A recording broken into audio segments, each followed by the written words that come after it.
কিভাবে হজ শুরু হলো, তুমি হজের ঘোষণা দাও। সাইয়েদনা ইব্রাহিম আলাইহিস সালাম বললেন, আল্লাহ, এখানে কোনো মানুষ নেই, কোনো জনপদ নেই, কেউ নেই, আমি কার কাছে হজের ঘোষণা দেব?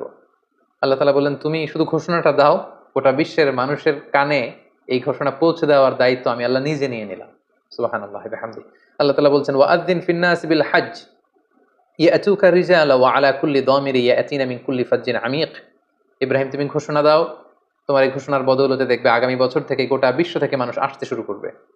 এবং সাইয়েদনা ইব্রাহিম আলাইহিস সালাম সাফা পাহাড়ের উপরে উঠলেন, কোনো বর্ণনায় জাবালে আবু কুবাইসের উপরে উঠলেন, উঠে ঘোষণা দিলেন, আইয়ুহান নাস ইন্না রাব্বাকুম ক্বাদ ইত্তাখাযা বাইতান ফাহাজ্জু।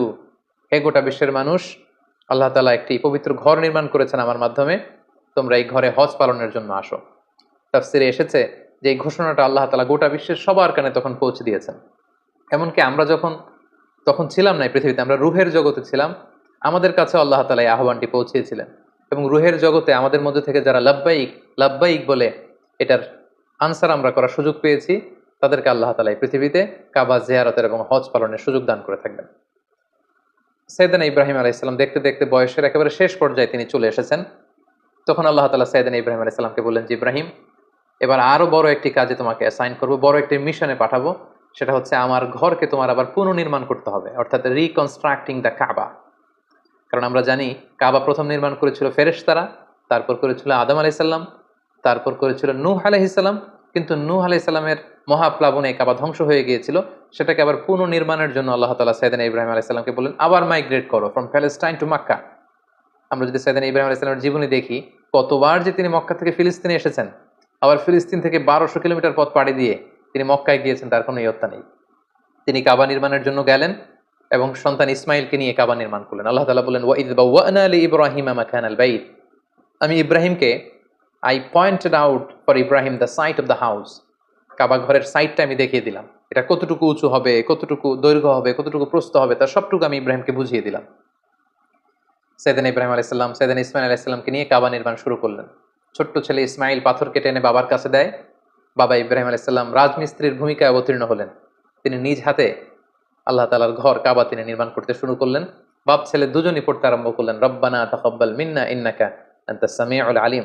হে আল্লাহ, আপনি আমাদের পক্ষ থেকে এই ইফোর্ট, এই ডেডিকেশনকে, এই কাজকে আপনি কবুল করে নেবেন। এবং আল্লাহ তাআলা বললেন যে, ওয়াইদ জাআলনাল বাইতা মাসাবাতান লিন-নাসি ওয়া আমনা। আমি এই কাবা ঘরকে, ইব্রাহিম ইসমাইলের পদধূলি ধন্য এই কাবা ঘরকে গোটা বিশ্বের মানুষের মিলন কেন্দ্র বানালাম। যেটা আমরা হজ উমরার সময় দেখি, more than 2 million Muslims they gather together in কাবা।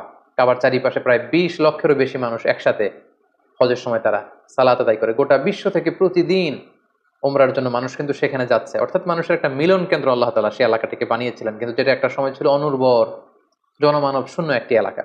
এবং আল্লাহ তাআলা আমাদেরকে আদেশ করলেন, ওয়াত্তাখিযু মিন মাকামি ইব্রাহিমা মুসাল্লা। তোমরা ইব্রাহিমের দাঁড়ানোর জায়গাকে সালাতের জায়গা বানাও। অর্থাৎ যেই পাথরের উপর দাঁড়িয়ে সাইয়েদনা ইব্রাহিম আলাইহিস সালাম কাবাকে রিকনস্ট্রাক্ট করেছেন, আজ পর্যন্ত এই 2500-3000 হাজার বছর পরেও সেই পাথরটি আজও সংরক্ষিত আছে। আপনারা হজ উমরা যারা করেছেন তারা দেখেছেন সেই পাথরটির চারদিকে সেটা সংরক্ষিত আছে। সাইয়েদনা ইব্রাহিম আলাইহিস সালামের ফুটপ্রিন্ট সেখানে আছে, পায়ের ছাপ আছে। এবং সেটাকে সামনে রেখে টু দ্য ডাইরেকশন অফ কাবা সালাত পড়াকে আল্লাহ তাআলা আমাদের জন্য অবধারিত করেছেন, তিনি আমাদেরকে আদেশ করেছেন। এবং সাইয়েদনা ইব্রাহিম এবং ইসমাইলকে বলেছেন, তোমরা কাবা ঘরকে পরিচ্ছন্ন করো, ঝাড়ু দাও। সাইয়েদনা ইব্রাহিম আলাইহিস সালাম সফলতার সাথে কাবা পুনর্নির্মাণের এই মিশনটাও সম্পন্ন করলেন। সম্পন্ন করে তিনি কায়মনো বাক্যে আল্লাহ তাআলার কাছে একটা দোয়া করেছিলেন, ঐতিহাসিক দোয়া। তিনি বলেছিলেন, রব্বানা ওয়াবআথ ফীহিম রাসূলান। হে আল্লাহ, এই মক্কায় আপনি একজন রাসূল পাঠাবেন, ইয়াতলু আলাইহিম আয়াতিক, যে আপনার আয়াত তেলাওয়াত করবে, ওয়া ইউআল্লিমুহুমুল কিতাবা ওয়াল হিকমা, এবং এই এলাকাবাসীদেরকে তিনি আপনার কিতাব শিক্ষা দিবে, সুন্নাহ শিক্ষা দিবে, ওয়া ইউযাক্কিহিম, তাদেরকে পরিচ্ছন্ন করবে, ইন্নাকা আনতাল আজিজুল হাকিম, আপনি মহাপরাক্রমশালী, আপনি প্রজ্ঞাময়।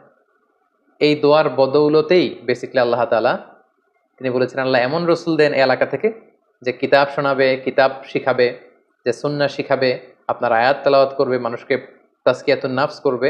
এই দোয়ার বদৌলতেই কিন্তু আল্লাহ তাআলা আখিরি জামানার পয়গম্বর বিশ্বনবী মুহাম্মদ রাসূলুল্লাহ সাল্লাল্লাহু আলাইহি সাল্লামকে এই বরকতপূর্ণ দোয়ার বদৌলতে, এই দোয়ার প্রায় 2500 বছর পরে মক্কায় শেষ নবীর আগমন ঘটে। এবং আল্লাহ রাসূল সাল্লাল্লাহু আলাইহি ওয়াসাল্লাম তিনি বলতেন, আনা দাওয়াতু আবি ইব্রাহিম, আমি হচ্ছে আমার বাবা ইব্রাহিমের দোয়ার ফসল। ওনার দোয়ার বদৌলতেই আল্লাহ তাআলা আমাকে এই পৃথিবীতে শেষ নবী করে পাঠিয়েছেন। একেবারে শেষ পর্যায়ে আল্লাহ তাআলা ইব্রাহিমকে বললেন যে, ইব্রাহিম তুমি মক্কা ছেড়ে যাওয়ার আগে মক্কাতে একটি ঘোষণা দাও, ঐতিহাসিক ঘোষণা, বিগ অ্যানাউন্সমেন্ট। সেটা কিসের ঘোষণা? সেটা হচ্ছে হজের ঘোষণা। কিভাবে হজ শুরু হলো, তুমি হজের ঘোষণা দাও। সেদিন ইব্রাহিম আলাইহিস সালাম বললেন, আল্লাহ এখানে কোনো মানুষ নেই, কোনো জনপদ নেই, কেউ নেই, আমি কার কাছে হজের ঘোষণা দেব? আল্লাহ তাআলা বললেন, তুমি শুধু ঘোষণাটা দাও, গোটা বিশ্বের মানুষের কানে এই ঘোষণা পৌঁছে দেওয়ার দায়িত্ব আমি আল্লাহ নিজে নিয়ে নিলাম। সুবহানাল্লাহি ওয়া বিহামদিহি। আল্লাহ তাআলা বলছেন, ওয়াআযযিন ফিন-নাসি বিল হজ্জ ইয়াতুকা রিজালা ওয়া আলা কুল্লি দামিরি ইয়াতিনা মিন কুল্লি ফাজ্জিন আমিক। ইব্রাহিম তুমি ঘোষণা দাও, তোমার এই ঘোষণার বদৌলতে দেখবে আগামী বছর থেকে গোটা বিশ্ব থেকে মানুষ আসতে শুরু করবে। এবং সাইয়েদনা ইব্রাহিম আলাইহিস সালাম সাফা পাহাড়ের উপরে উঠলেন, কোনো বর্ণনায় জাবালে আবু কুবাইসের উপরে উঠলেন, উঠে ঘোষণা দিলেন, আইয়ুহান নাস ইন্না রাব্বাকুম ক্বাদ ইত্তাখাযা বাইতান ফাহাজ্জু। হে গোটা বিশ্বের মানুষ, আল্লাহ তাআলা একটি পবিত্র ঘর নির্মাণ করেছেন আমার মাধ্যমে, তোমরা এই ঘরে হজ পালনের জন্য আসো। তাফসিরে এসেছে যে এই ঘোষণাটা আল্লাহ তাআলা গোটা বিশ্বের সবার কানে তখন পৌঁছে দিয়েছেন। এমনকি আমরা যখন তখন ছিলাম না এই পৃথিবীতে, আমরা রুহের জগতে ছিলাম, আমাদের কাছে আল্লাহ তাআলা এই আহ্বানটি পৌঁছিয়েছিলেন। এবং রুহের জগতে আমাদের মধ্যে থেকে যারা লাব্বাইক লাব্বাইক বলে এটার আনসার আমরা করার সুযোগ পেয়েছি, তাদেরকে আল্লাহ তাআলা এই পৃথিবীতে কাবা জিয়ারতের এবং হজ পালনের সুযোগ দান করে থাকবেন।